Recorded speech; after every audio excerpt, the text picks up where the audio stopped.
Hello friends, आज हम पढ़ेंगे सीजीपीएससी अनसॉल्व्ड सीजीपीएससी मुख्य परीक्षा के संदर्भ में अनसॉल्व्ड प्रश्न पत्र 3 भाग 1 भारत का इतिहास के संदर्भ में इंडियन हिस्ट्री के बारे में। इंडियन हिस्ट्री में पूछे गए मेंस में 2020 के क्वेश्चन का वर्णन देखेंगे कि कौन कौन से प्रकार के क्वेश्चन जो है पूछे गए थे मुख्य परीक्षा सीजीपीएससी में 2020 के संदर्भ में। सेक्शन फर्स्ट में शब्द सीमा 30 है, अंक 2। पहला क्वेश्चन है, महावीर स्वामी के जीवन से जुड़े स्थानों का उल्लेख कीजिए। महावीर स्वामी के जीवन से जुड़े स्थानों के उल्लेख की चर्चा करनी है। महावीर स्वामी जैन धर्म के 24वें तीर्थंकर थे। उनके जीवन से जुड़े प्रमुख स्थान यदि हम देखें, कुंदग्राम नालंदा विहार महावीर स्वामी का जन्म स्थान रहा। वैशाली विहार जो है महावीर स्वामी ने अपना जीवन का अधिकांश समय यहाँ बिताया। राजगिरी प्रथम उपदेश दिया इन्होंने। महावीर स्वामी जी का प्रथम उपदेश जो है राजगिरी में हुआ। पावापुरी बिहार क्षेत्र यह जो है उनका निर्वाण स्थान है। कौशाम्बी उत्तर प्रदेश अनुयायियों को उपदेश दिया यहाँ उन्होंने। श्रावस्ती उत्तर प्रदेश में यहाँ भी जो है उन्होंने उपदेश दिया अपना। तो यह सब है सभी महत्वपूर्ण स्थान है महावीर स्वामी के जीवन से जुड़े। सारनाथ के ऐतिहासिक महत्व को स्पष्ट कीजिए। सारनाथ बौद्ध जगत के लिए सबसे महत्वपूर्ण, पवित्र और प्रसिद्ध धार्मिक और तीर्थ स्थानों में से एक है और जैसा कि सर्वविदित है कि यह स्थान भगवान बुद्ध के जीवन और शिक्षाओं से सीधे जुड़ा हुआ है। इस स्थान से भगवान बुद्ध ने बौद्ध धर्म में अपना पहला उपदेश देकर धम्म की यात्रा शुरू की। तो यह जो है इसका ऐतिहासिक महत्व है। तीसरा क्वेश्चन सेक्शन फर्स्ट का 2020 इंडियन हिस्ट्री मुख्य परीक्षा के पेपर में पूछा गया था। कंदरिया महादेव मंदिर पर एक संक्षिप्त टिप्पणी लिखिए। कंदरिया महादेव मंदिर भारत में मध्यकालीन काल से संरक्षित मंदिरों में सबसे अच्छे उदाहरणों में से एक है।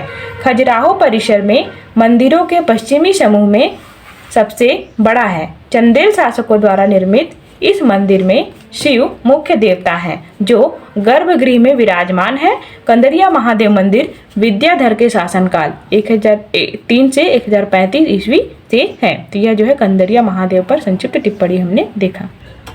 अगला क्वेश्चन पूछा गया था, मुगल सम्राट अकबर के प्रसिद्ध नवरत्न दरबारी कौन थे? यदि अकबर के नवरत्नों के नाम का उल्लेख न किया जाए तो अकबर की कहानी अधूरी रहेगी। अकबर के नवरत्न इस प्रकार थे: राजा बीरबल, मियाँ तानसेन, अबुल फजल, फैजी राजा मानसी, राजा टोडरमल, मुल्ला दो प्याजा, फकीर अजियाओ दीन और अब्दुल रहीम खान एक खाना। यह सभी जो है मुगल सम्राट अकबर के प्रसिद्ध नवरत्न दरबारी कवि थे। दरबारी प्रमुख नवरत्नों में सम्मिलित लोग रहे। सूफी सिद्धांतों की संक्षेप में व्याख्या करनी है। सूफी सिद्धांतों को संक्षेप में समझाइए। सूफीवाद का सिद्धांत ईश्वर के साथ एकता पर आधारित है, जिसे ईश्वर से प्रेम, प्रार्थना, उपवास और अनुष्ठानों के माध्यम से प्राप्त किया जा सकता है। हिंदू या मुसलमानों के संदर्भ के बिना इसने इस बात पर जोर दिया कि धार्मिक अनुभव की खेती ईश्वर की प्रत्यक्ष धारणा पर आधारित होनी चाहिए। अगला क्वेश्चन है, भारत में राष्ट्रवाद के उदय के क्या कारण थे? भारतीय राष्ट्रवाद कुछ सीमा तक उपनिवेशवादी नीतियों व उन नीतियों से उत्पन्न भारतीय प्रतिक्रिया के परिणाम स्वरूप ही उभरा था। पाश्चात्य शिक्षा का विस्तार, मध्य वर्ग का उदय, रेलवे का विस्तार तथा सामाजिक धार्मिक आंदोलन ने राष्ट्रवाद की भावना के विकास में महत्वपूर्ण भूमिका निभाई। अगला क्वेश्चन है, प्रार्थना समाज के संस्थापक कौन थे? इसके उद्देश्य क्या थे? प्रार्थना समाज के बारे में चर्चा करनी है। इनके संस्थापक, प्रार्थना समाज के संस्थापक जो हैं डॉक्टर आत्माराम पांडुरंग थे। इनका उद्देश्य लोगों को एक ईश्वर में विश्वास दिलाना और केवल एक ईश्वर की पूजा करना था। जाति पाति का विरोध करना, महिला शिक्षा को बढ़ावा देना, बाल विवाह पर रोक इनके अन्य उद्देश्य थे। प्रार्थना समाज के संस्थापक डॉक्टर आत्माराम पांडुरंग। अगला क्वेश्चन है, 2020 इंडियन हिस्ट्री के पेपर में बारदोली सत्याग्रह पर टिप्पणी लिखिए। बारदोली सत्याग्रह जो है भारतीय स्वाधीनता संग्राम के दौरान जून 1928 में गुजरात में हुआ। यह एक प्रमुख किसान आंदोलन था जिसका नेतृत्व वल्लभ भाई पटेल ने किया था। उस समय प्रांतीय सरकार ने किसानों के लगान में 22% की वृद्धि कर दी थी। सरदार वल्लभ भाई पटेल ने इस लगान वृद्धि का जमकर जो है विरोध किया बारदोली सत्याग्रह पर।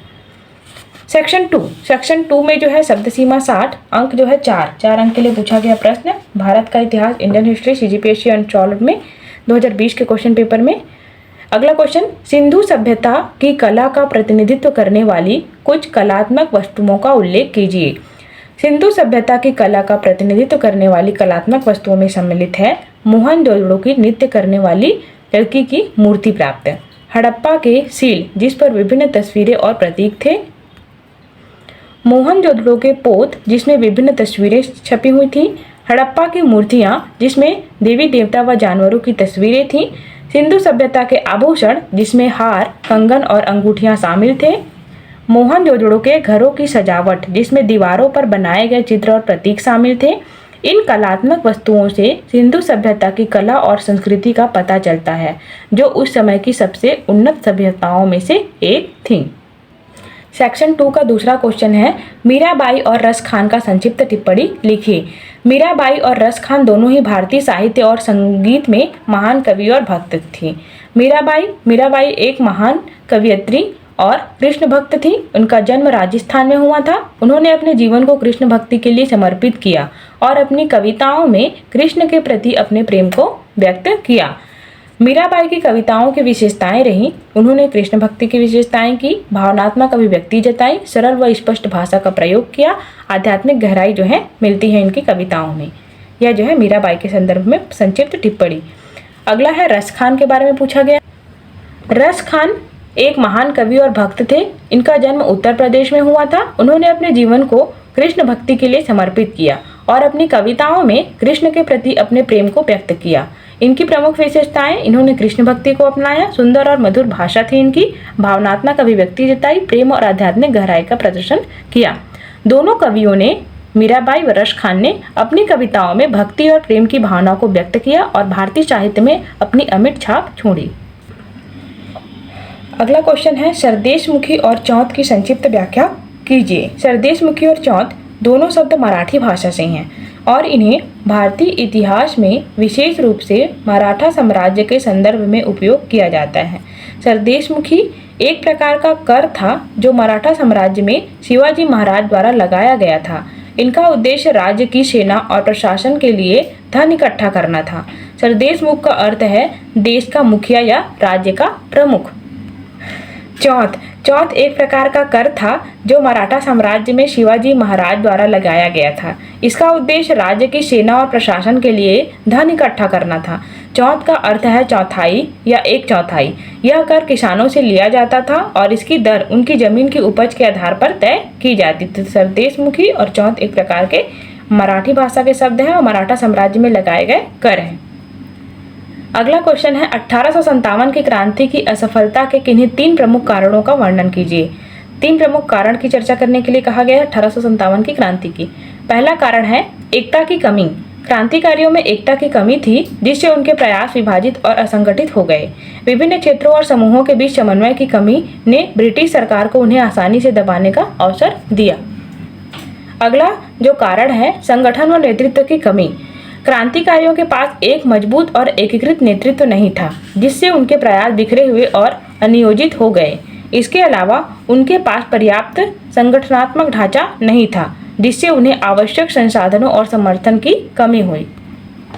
तृतीय प्रमुख कारण है ब्रिटिश सरकार की तैयारी और शक्ति। ब्रिटिश सरकार ने क्रांति की संभावना को पहले से ही भांप लिया था और इसके लिए तैयार थी।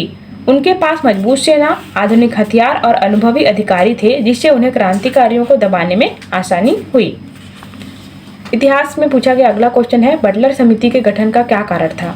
बटलर समिति गठन के कारणों की व्याख्या करनी है। बटलर समिति का गठन करने का मकसद भारत सरकार और भारतीय राज्यों के बीच संबंधों को बेहतर बनाना था। इस समिति का गठन ब्रिटिश औपनिवेशिक सरकार और व्यक्तिगत राज्यों के बीच सहयोग की प्रकृति की समीक्षा करने के लिए किया गया था। इस समिति की कुछ सिफारिशें, सर्वोच्चता को सर्वोपरि बनाए रखना चाहिए। सर्वोच्चता को समय के मुताबिक खुद को अपनाते हुए और परिभाषित करते हुए अपने दायित्वों को पूरा करना चाहिए। ब्रिटिश सर्वोच्चता रियासत को संरक्षित करती है। राज्य को ब्रिटिश भारत में भारतीय विधायिका के प्रति उत्तरदायी किसी नई सरकार के साथ संबंध स्थापित करने के लिए उनकी अपनी सहमति के बिना स्थानांतरित नहीं किया जाना चाहिए, जो है इनकी प्रमुख सिफारिशें थी बटलर समिति की। 2020 के पेपर भारत के इतिहास में सेक्शन 3 में पूछा गया क्वेश्चन है, शब्द सीमा 100 है, 8 अंक के लिए पूछा गया प्रश्न है। गुप्तकालीन भारत में विज्ञान और तकनीकी के विकास को रेखांकित कीजिए। गुप्तकालीन भारत में विज्ञान और तकनीकी के विकास में कई महत्वपूर्ण उपलब्धियां हुई। कुछ प्रमुख विकास: विज्ञान, गणित, आर्यभट्ट ने शून्य की अवधारणा प्रस्तुत की और दशमलव प्रणाली का विकास किया। खगोल विज्ञान, आर्यभट्ट ने पृथ्वी की परिधि की गणना की और सूर्य केंद्रित सिद्धांत का प्रतिपादन किया। चिकित्सा विज्ञान, चरक और सुश्रुत ने आयुर्वेद के क्षेत्र में महत्वपूर्ण योगदान दिया। रसायन विज्ञान, गुप्तकाल में रसायन विज्ञान का विकास हुआ जिसमें धातु कर्म और रंग विज्ञान शामिल थे। गुप्तकालीन भारत में विज्ञान और तकनीकी के संदर्भ में यदि हम बात करें, सिंचाई प्रणाली। गुप्तकाल में सिंचाई प्रणाली का विकास हुआ जिससे कृषि उत्पादन में वृद्धि हुई। वास्तुकला का विकास, गुप्तकाल में वास्तुकला का विकास हुआ जिसमें मंदिरों, महलों व अन्य संरचनाओं का निर्माण हुआ। धातु कर्म, गुप्तकाल में धातु कर्म का विकास हुआ जिससे लोहे, तांबे, सोने के उत्पाद बनाए गए।